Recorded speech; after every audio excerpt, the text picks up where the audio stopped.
Yes friends, तो अब हम मटेरियल प्रोक्योरमेंट प्रोसीजर को समझेंगे। मटेरियल प्रोक्योरमेंट प्रोसीजर एक बहुत इम्पॉर्टेंट प्रोसीजर है। आपके पास अगर आप जब कभी भी किसी भी फैक्ट्री में जाएं या किसी भी कंपनी में ऑडिट करने जाएं, मैन्युफैक्चरिंग कंपनी में, तो आप ये पाएंगे कि ये सारे प्रोसीजर सिस्टम्स कंपनी के अंदर हैं। बड़ी कंपनी होनी चाहिए। तो मटेरियल प्रोक्योरमेंट कैसे होता है इसको समझें। ये एक चार्ट दिया गया है, इसको समझने की कोशिश करते हैं। ठीक है,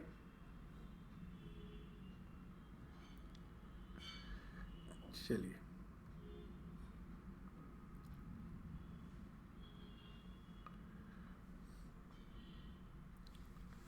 देखिए, सबसे पहले engineering and planning department bill of material issue करता है।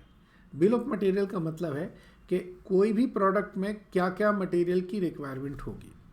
ठीक है, फिर प्रोडक्शन एंड जो डिपार्टमेंट है या वर्कशॉप डिपार्टमेंट है, वो मटेरियल रिक्विजन एंड परचेज रिक्विजन भेजते हैं स्टोरेज को। ठीक है, स्टोर से बेसिकली आपका टेंडर निकलता है कि भाई हमें ये प्रोडक्ट चाहिए। फिर इसके बाद कोटेशंस निकलती है, सप्लायर से आती है कोटेशन, और फिर परचेज डिपार्टमेंट आपको परचेज ऑर्डर दे देता है सप्लायर को। सप्लायर इसके साथ साथ पैरेलली एक परफॉर्मा इनवॉइस देता है, पेमेंट के लिए फॉलोअप करता है, कॉस्टिंग डिपार्टमेंट से इनवॉइस देता है। ठीक है, परचेज डिपार्टमेंट से जब ये मटेरियल आता है तो ये स्टोर में जाता है, तो गुड्स डिलीवरी होती है। इसके बाद स्टोर गुड्स रिसीप्ट नोट बनाता है, मटेरियल रिटर्न नोट बनाता है और मटेरियल एब्स्ट्रैक्ट बनाता है। मतलब गुड्स रिसीव्ड किया, अगर मटेरियल कोई वापस करना है तो उसने वापस कर दिया, एंड फिर ये मटेरियल का एब्स्ट्रैक्ट बनाता है। तो ये एक सिस्टम है। अब हम एक एक करके इनके जो एलिमेंट्स हैं उनको पढ़ेंगे। जैसे कि bill of material. Bill of material होता क्या है? It is also known as the material specification list और मटेरियल लिस्ट। जैसे सपोज करिए आप एक पेन बना रहे हैं, ठीक है, तो आप इसमें क्या क्या चाहिए, आप कहेंगे मुझे सर कैप चाहिए, मुझे ये पेन के रिफिल्स चाहिए, मुझे इंक चाहिए। तो ये बिल ऑफ मटेरियल में आप लिखेंगे। ठीक है, so it is a detail list of specifying the quantity of the material and component required for producing a product. So bill of material में आपकी जो भी प्रोडक्शन के लिए मटेरियल चाहिए उसकी पूरी लिस्ट होती है। ठीक है, बिल ऑफ मटेरियल के यूजेस क्या क्या होते हैं? मार्केटिंग या purchase department material are purchase on the basis of specification. जो उस बिल ऑफ मटेरियल में लिखा होगा, मार्केटिंग डिपार्टमेंट या परचेजिंग डिपार्टमेंट उसी के बेसिस पर खरीदेगा। प्रोडक्शन डिपार्टमेंट उसी के हिसाब से आपका प्रोडक्शन करेगा। Store department bill of material के हिसाब से एक पूरा रेफरेंस डॉक्यूमेंट जनरेट करेगा। एंड कॉस्टिंग डिपार्टमेंट उसकी प्रॉफिट एंड लॉस कैलकुलेट करेगी कि इसको खरीदने में हमारे को कितना प्रॉफिट लॉस हो रहा है। क्लियर? ना, अब आया मटेरियल रिक्विजन नोट्स। मैं थोड़ा थोड़ा आपको समझा रहा हूँ जिससे आपको ये, क्योंकि इनके शॉर्ट नोट्स आते हैं, ध्यान रखिएगा। It is also known as material requisition slip. It is a voucher of authority used to get material issued from store. मतलब मटेरियल रिक्विजन का मतलब है स्टोर डिपार्टमेंट में अगर मटेरियल है तो वो इमीडिएटली इशू कर देगा, और अगर नहीं है तो फिर वो परचेज रिक्विजन भेजेगा। मटेरियल रिक्विजन नोट क्या है? एक तरह से मटेरियल इशू करने की स्लिप है कि मुझे मटेरियल रिक्वायर्ड है। रिक्विजन का मतलब required. So it is prepared by the production department. किसको चाहिए होता है मटेरियल प्रोडक्शन के लिए? तो प्रोडक्शन डिपार्टमेंट को चाहिए। And material are withdrawn on the basis of material requisition or bill of material. If no material list has been prepared, it is desirable that the task of preparation of material requisition note be left to the planning department or by the department require the material. The note is shared with the store and cost accounting departments. So format of material requisition note may vary on the basis of industrials. जैसी जैसी industry जो थी वैसी बन जाएगी। But bill of material और material requisition notes में difference क्या है? Bill of material planning department का, अब मुझे ये प्रोडक्ट बनाना है तो इसके लिए ये मटेरियल चाहिए। मटेरियल रिक्विजिशन नोट कौन बनाएगा? प्रोडक्शन डिपार्टमेंट, जिसे प्रोडक्शन को कंज्यूम करना है। Bill of material, it is complete schedule of component and part and raw material required for a particular job. Material requisition note, it is a document authorizing storekeeper, जो store laser है, store keeper है, उसके पास जाएगा तो वो कि भैया ये मुझे मटेरियल दे दो, वो उस MRN के बेसिस पर मटेरियल इशू कर देंगे. Bill of material, it often serves the purpose of material requisition note as it shows the complete schedule of material. तो बिल ऑफ मटेरियल MRN की तरह यूज़ हो सकता है, but MRN bill of material की तरह यूज़ नहीं हो सकता, क्योंकि बिल ऑफ मटेरियल में सारे बिल मटेरियल की लिस्ट होगी, बल MRN में मटेरियल रिक्विजिशन में जो मटेरियल चाहिए सिर्फ उसकी लिस्ट होगी. ठीक है. 4th नंबर है, it can be use for the purpose of quotation, but it material requisition note, it is used in arriving historical cost only. 5th है, it help in keeping a quantitative control on material drawn, और इसमें MRN है, it shows the material actually drawn from the store. आप समझिए कि अगर मैं इसको ऐसे समझाना चाहूँ, ये मेरा एक स्टोर डिपार्टमेंट है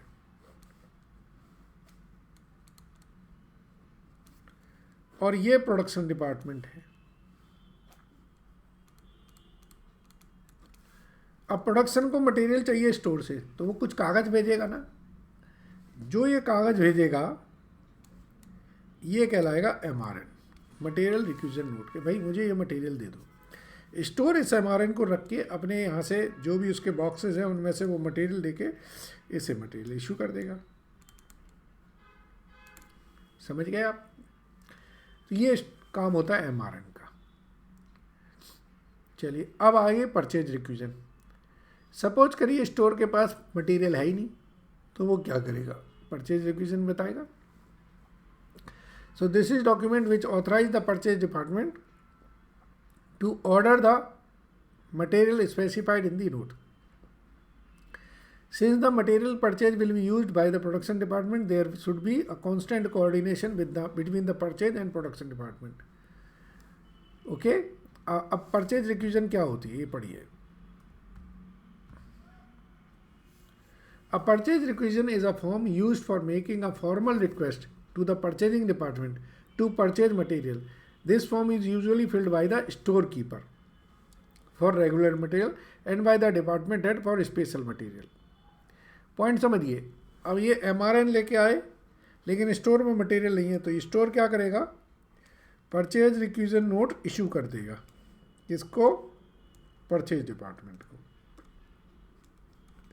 ये कहेगा भाई मटेरियल परचेज करिए, ये मटेरियल हमारे स्टोर में नहीं है.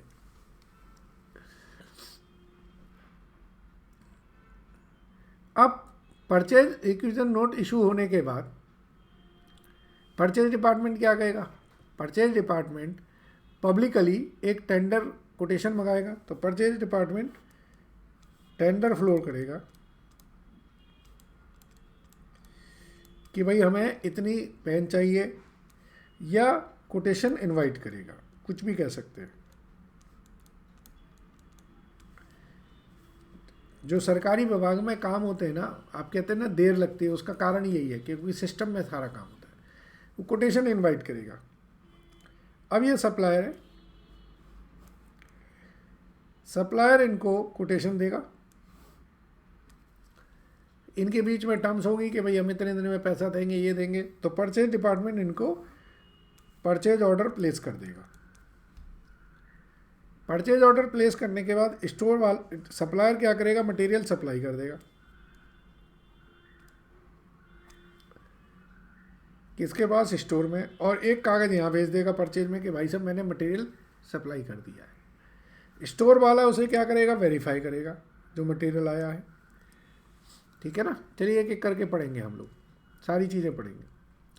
So after receipt of duly authorized PRN, purchase requisition from the store department, role of purchase department comes in the play. Now if a concern can afford a size of concern is a big enough, there should be a separate purchase department. Such a department is bound to become expert in the various matters to be attended to. ठीक है. तो अब purchase department एक separate department भी होता है बड़ी कंपनियों में जो सिर्फ परचेज करते हैं.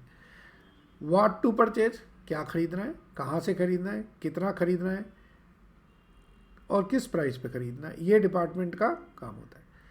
अब आया अगला सिलेक्शन, कोटेशन मंगाई थी, कोटेशन आ गई है, कोटेशन आई है तो after invitation of tender from the vendor, interested vendor who are willing, who are fulfilling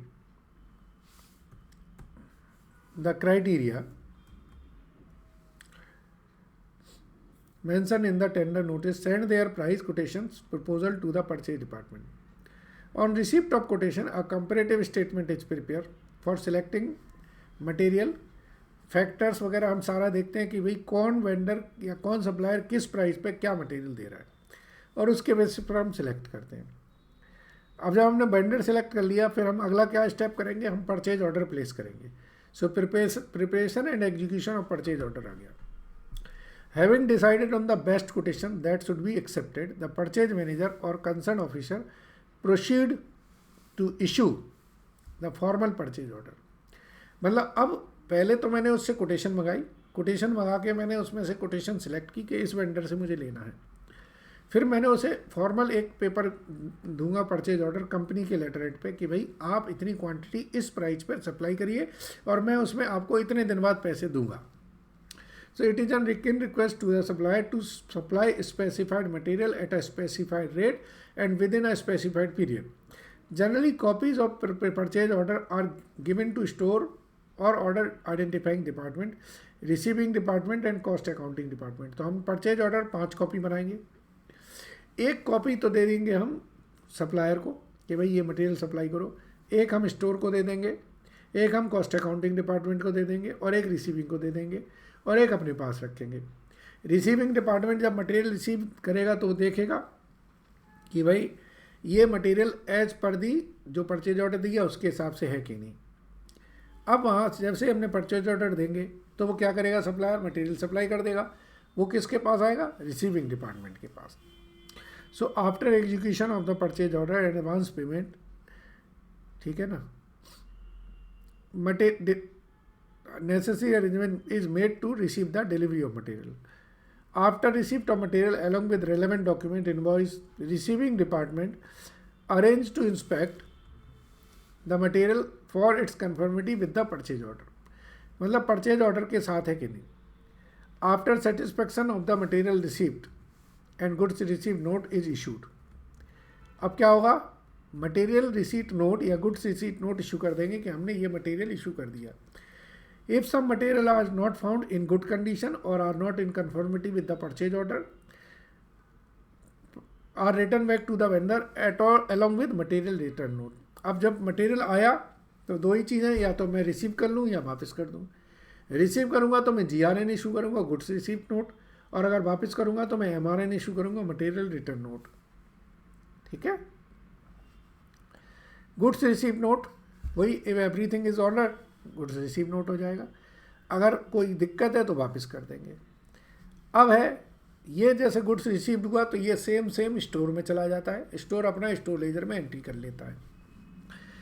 checking and passing of bill for payment, जो इनवॉइस आती है इस इनवॉइस पे सारे डिपार्टमेंट के साइन होते हैं। बाकायदा रिसीविंग डिपार्टमेंट लिख के देगा कि यस इतना मटेरियल हमें मिल चुका है, ठीक है।